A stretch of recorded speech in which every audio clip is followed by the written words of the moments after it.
Hi, I'm Christie Bemis, and I am your host for Authentic AF Conversations with People in the Ignite Your Life classroom with Christie Bemis. And I'm here as a psychotherapist, a sex educator, and a relationship expert. My true passion in life is to guide you to have deeper connections, stronger ways of communicating with each other, and more intimacy in your life. And each of my guest speakers are here because they feel as passionate about their topic to enhance your relationships as I do. So, welcome. Sit back, grab a journal, grab a pen, because this isn't your normal podcast. This is not just a sit and get. This is a classroom to enhance your experience. There'll be journaling prompts, guided experiences, questions to ponder, and more. So, welcome to Authentic AF Conversations.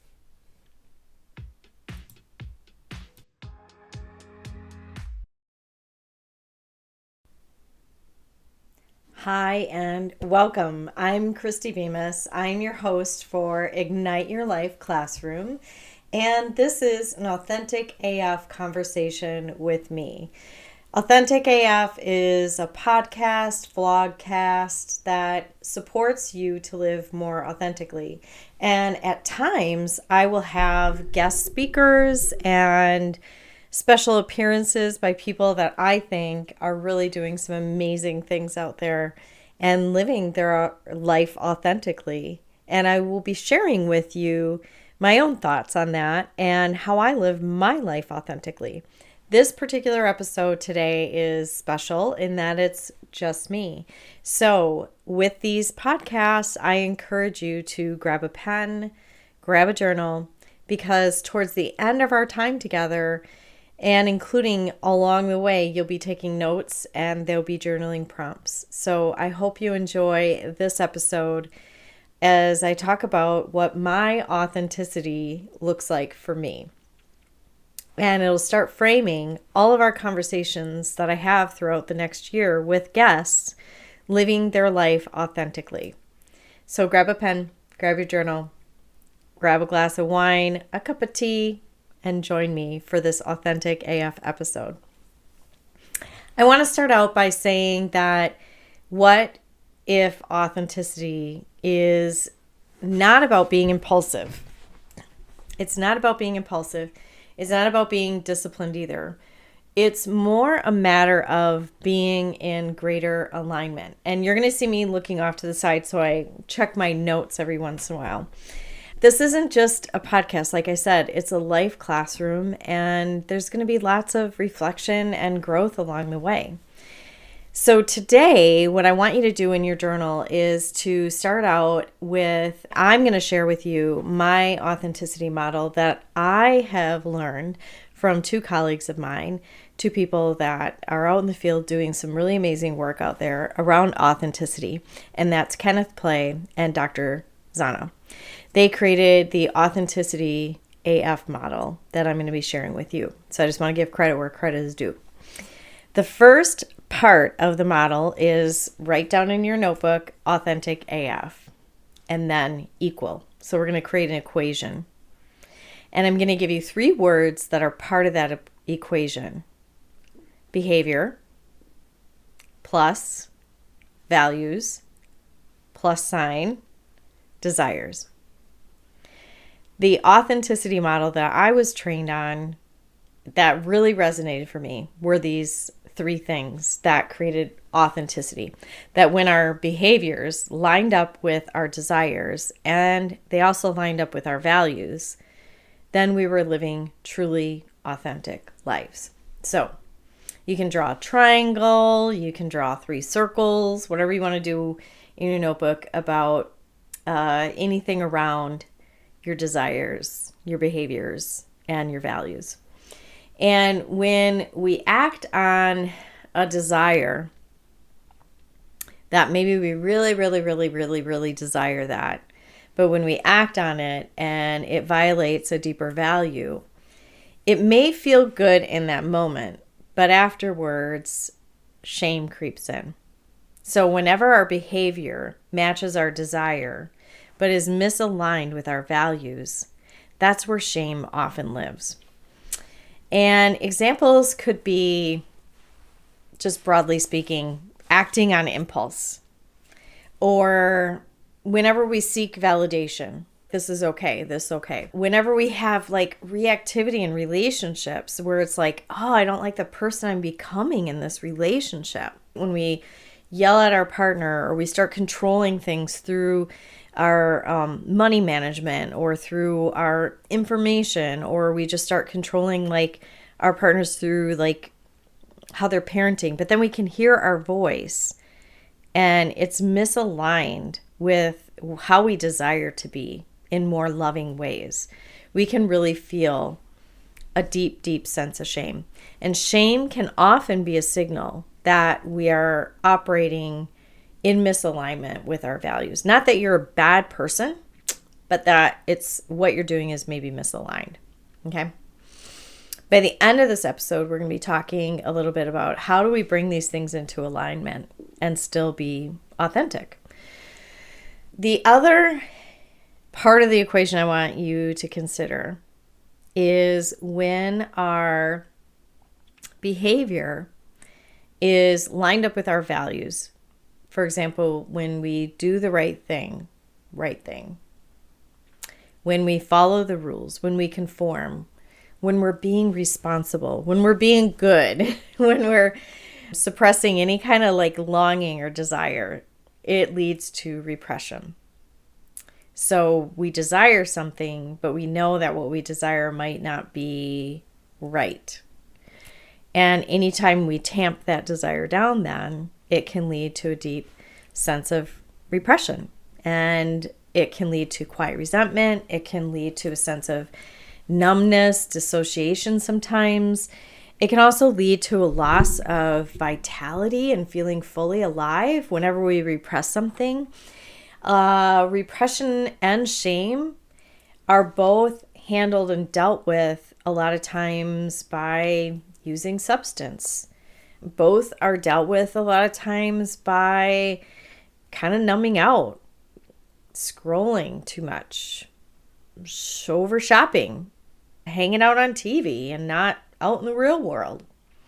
And so all of these things, repression and shame, if we can at all possible costs avoid both of those areas, we're doing a lot better than a lot of people.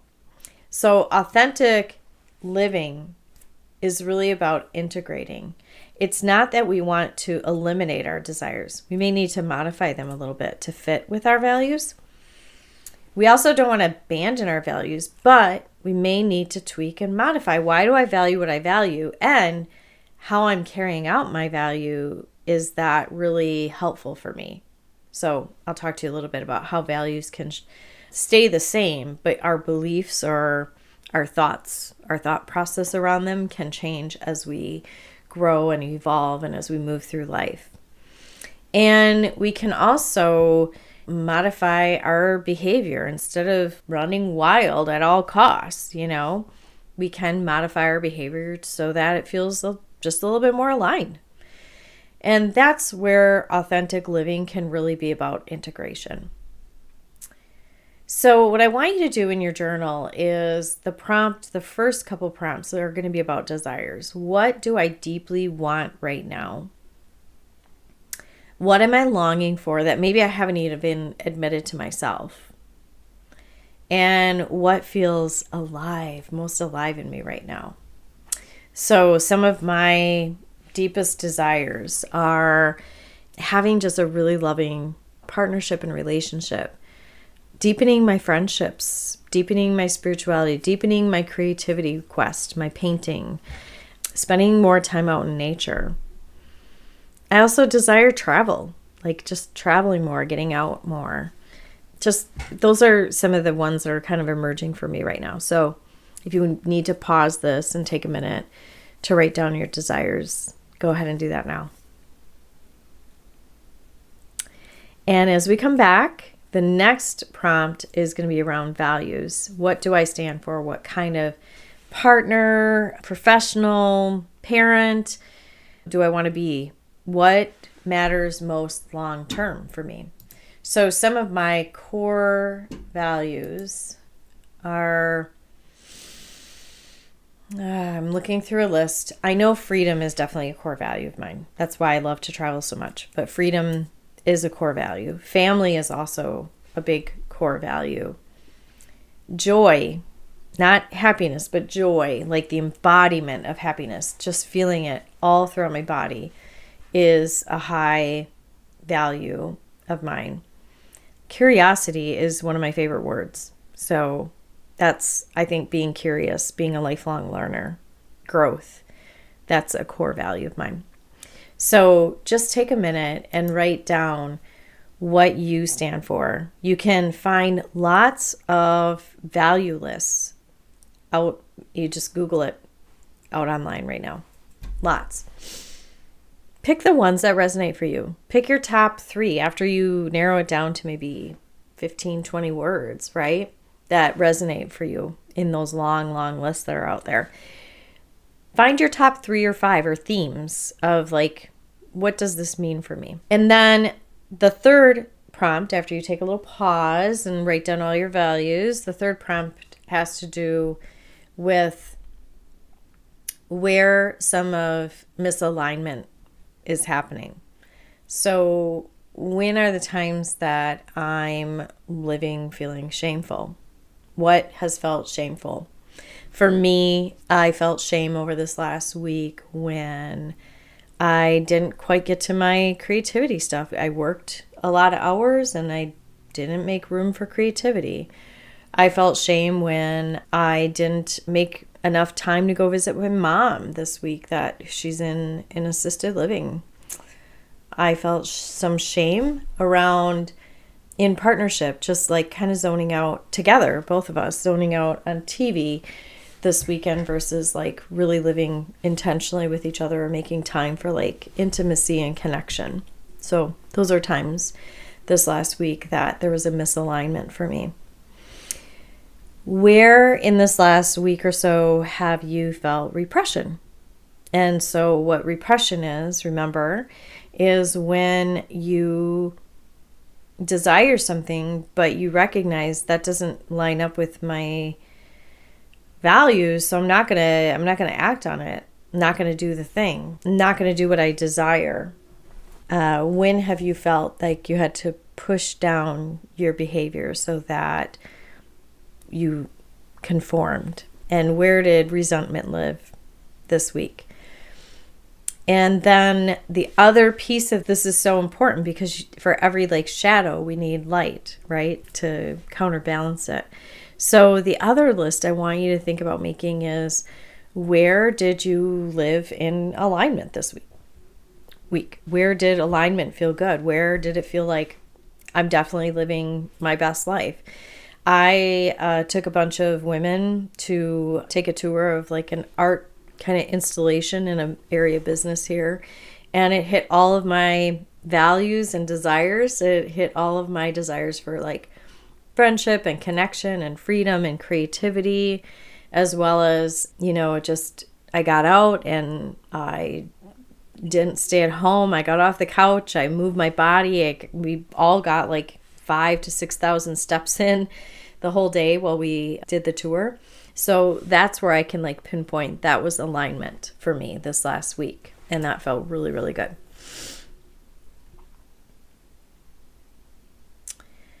So here's what I want you to think about as you're making these lists and you're taking some pauses and now you've come back. What I want you to think about is sometimes we need to modify a value. Sometimes our values were inherited, passed down, or we're carrying them for our family and they don't really matter to us. They never did. But we feel obligated or we feel like we have to value what our family values, right?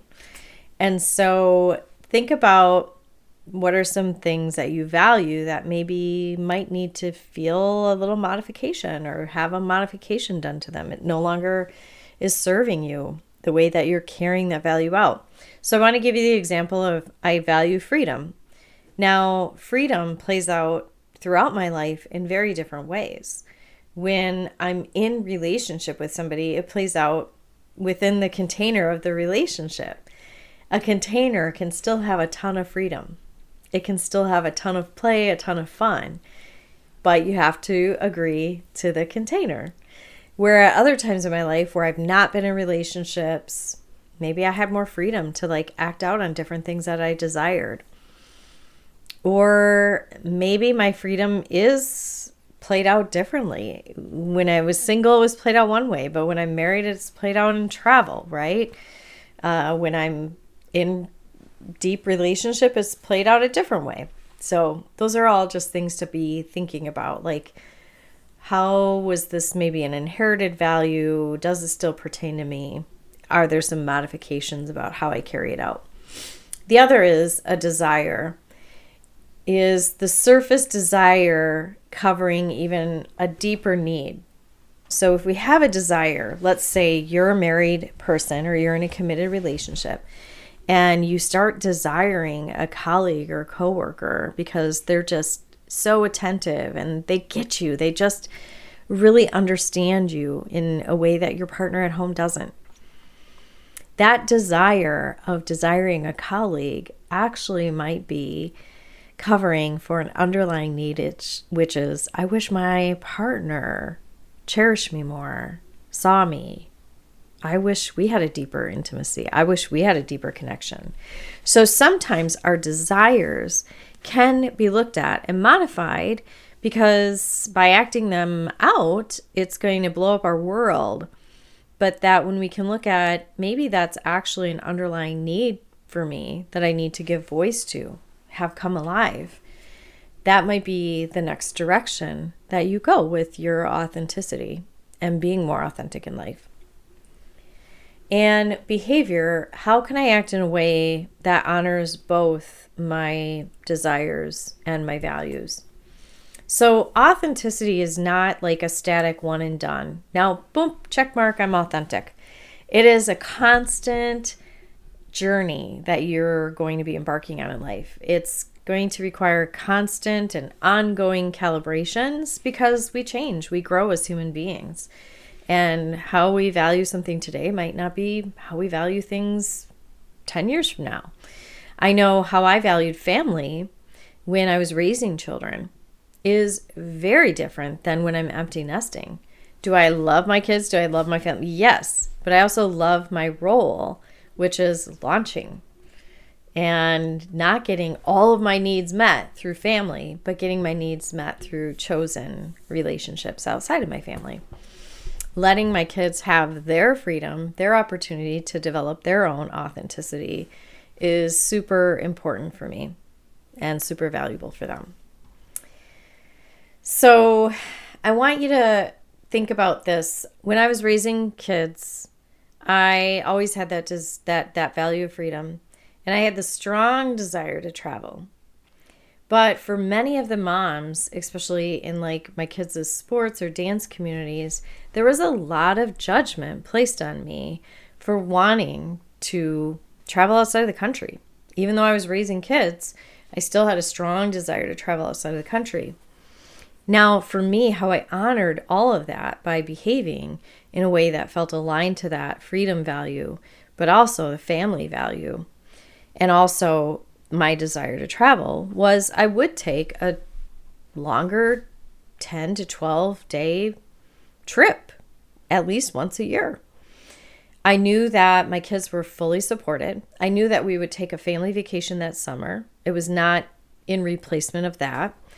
It was something that made me feel alive and come back as a much better version of myself because I wasn't living in repression and I didn't have to use alcohol to like numb the pain of living in repression that so many of us do. I actually could live out and carry my values of freedom, even though I had family. And so maybe I didn't travel as frequently as I do now or did later on when my kids were older, but it began to align my values and my desires by traveling at least once a year for 10 to 12 days. So we can adjust the frequency in that story that I share with you. We can adjust the travel intentionality. We can also make sure that we structure trips differently, to align. And also, by having the kids along in the summer for our summer travel, it just felt like they were experiencing something too. So behavior can shift, desires can remain, values can remain, alignment can be restored. And that's living in authenticity. So what I want you to think about as we close our time together, because these life classes are short little nuggets for your week. And what I want you to think about is, where are you calling yourself selfish when you're actually desiring something? And that it's okay to honor that desire. Where are you calling yourself responsible when you're actually living in repression and pushing a desire down? And where are you living in shame because you're bypassing your own values and just acting? And authenticity is not reckless. Authenticity is not rigid. It's not reactive to something like, you did that, so now I'm gonna live my desire because you've given me permission finally to do my desires because you did yours, right? It's not that. It's just a conscious alignment with what feels right to you. What I want you to do when you're watching these life classrooms is, one, make sure you like them and make sure you give me your comments. I love responding and answering the comments. And share one value with me that you're re-examining now after this. And look for more life classrooms and authentic AF conversations. I've had multiple conversations over the last month. They're being edited right now. They're going to be dropping, about weekly. And in order to get the latest of each episode, make sure you subscribe below. And that supports the work that I'm doing and keeps the work going out there. Also, share with someone who maybe you see they're not living in alignment. I hope that this episode was helpful to you. It's a super important topic for me. I love talking about authenticity. I know some people get cringy on that word, and I'm really curious with them. I always ask them, what about the word is so cringy for you? Where does that come from for you? But what I do know is that when I'm living authentically, the people around me can permission themselves to, they can be inspired to, and they can also follow my model and live their own life authentic AF. I hope you do as well.